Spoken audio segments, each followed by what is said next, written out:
to vote on proposals? The answer is simple: you will not be able to vote. In general, this is quite a big problem, that this vote is a killer of any initiative proposal. Hi guys, and welcome to the Stake channel. Hope you are all doing great after the holidays. My name is Yana, and this video is dedicated to governance and proposals. We have previously shot videos on similar topics but did not delve into the essence of the question of what proposals are and what they consist of. In general, proposal is a suggestion to make some kind of change in a network. This can be a network upgrade, a proposal for general changes, or specific aspects. In general, any interference in the network is solved with the help of proposals. This is a real tool that is used by every network in the Cosmos ecosystem. Anyone can make a proposal from the network itself to its individual participants. Even you can create a proposal. But be careful with your suggestions. If you want, for example, to rename the network in honor of your cat, then the community may not like it, and the proposal will not only be rejected, but you will lose your money. Sorry, sweetie, sorry. Well, I guess it's the right time to know a little more about proposals. Let's go to Minscan and follow any proposal. The number of the proposal and its name are indicated on top. That is the main essence of what a person or network offers, what they want to change. Below there are proposers' wallet, initial, and total deposit. The initial deposit is the amount of tokens that you need to deposit when creating a proposal, and the total one must be made in order for the voting to start. Next, the start and end dates of voting are written in the year, month, day format. That is the period when you can cast your vote. We talked about how you can do this in one of the previous videos, so take a look. Then type of this exact proposal, time of submission, and time of deposit end. This line shows the time by which the deposit must be collected, otherwise the proposal will not take place.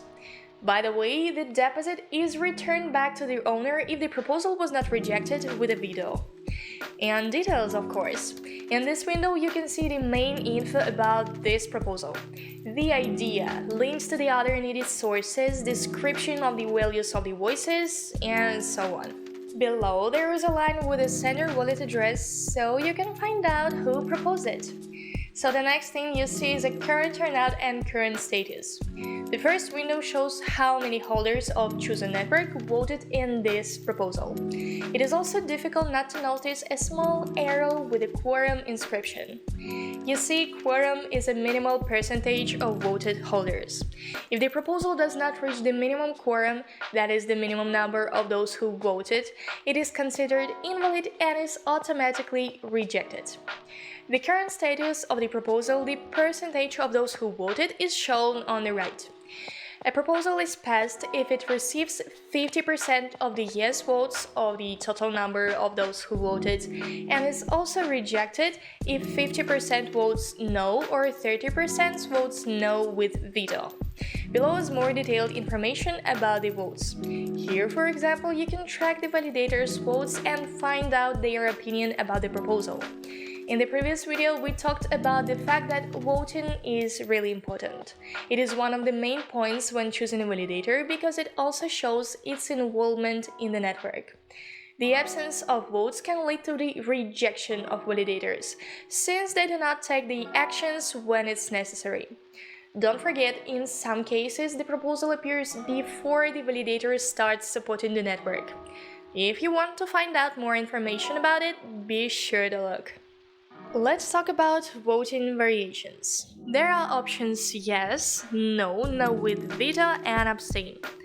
I suggest that you always carefully familiarize yourself with the description of the proposal, because at the very end of the text you can find individual transcripts of each vote. It is logical that the yes option assumes that you support the proposal and agree with all the points. A no vote indicates that you do not fully or partially agree with the proposal and are not ready to accept it. Well, there are less obvious and rather controversial votes no with veto and abstain. Abstain is often characterized as undesirable because it is literally an empty voice. This can actually be equated with unwillingness to participate and vote. And about no with veto.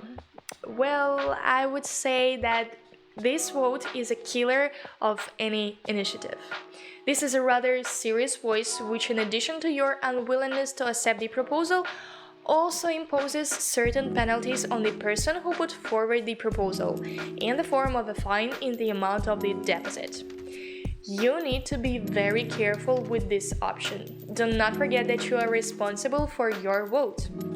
Speaking of which, it happens that at first you decided to vote, for example, no, but then changed your mind after reading the opinion of people who are authoritative for you, for example, validators.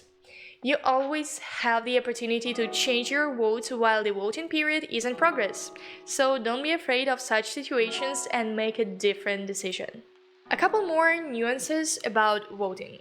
Let's imagine a situation in which you decided to divide your funds between several validators, which undoubtedly supported decentralization, well done, and these validators in turn voted differently in one proposal. Plus, don't forget that you can vote on your own. How is the vote counted then? The strength of the validator's voice is determined by the number of coins that are delegated to it. It turns out that if you have delegated your funds to different validators, then your vote will be divided proportionally to the delegated amounts. But if you decide to vote on your own, then the strength of your vote will be equal to all your coins, including the ones you have delegated. You literally take away your right to vote from all validators and make your own choice. What happens if you don't cast your own votes? In general, this is quite a big problem. Indeed, you literally transfer your vote to the validator when you delegate your funds to it. But I repeat, you can still vote on your own. The whole Cosmos ecosystem is built on public voting. Any important decisions are made or not made by the participants. In fact, every vote is important if we want to build a healthy ecosystem. Probably many proposals could have a completely different outcome if each participant voted independently. Also, often in the Cosmos ecosystem, active participants of governance receive additional encouragement, including airdrops. For example, people got 1 ION for each voted governance proposal in Cosmos Hub. And now, ION is the most expensive token in the entire ecosystem. Its price at the moment exceeds $1,000. By the way, if you are interested in history of ION, then be sure to watch our video. Therefore, we strongly recommend you to make your choice and not just rely on validators. Well, now our other interesting and specific topic is liquid staking. Liquid staking is where a token is staked and then another token is issued to represent that staked token. I think you've all heard that you can use the services of various providers. Thanks to it, you earn staking yield and can earn additional yield by lending, liquidity pooling, and so on. If you want to know more about liquid staking, follow our video. But how to vote on proposals? The answer is simple: you will not be able to vote. And if in the case of the validator's voice which you did not like, you will be able to vote on your own, then there is nothing left for you but to accept the situation. Using the services of a liquid staking provider is everyone's business, so here the choice is only yours: to stake in the usual way and have the right to vote in any case, or to use liquid staking and not vote. We've tried to cover the full range of nuances related to the topic of voting, but if you still have questions, be sure to ask them to us. Don't forget to watch the rest of the videos I mentioned so as not to miss anything interesting. We will add all the links to the description to make it more convenient for you.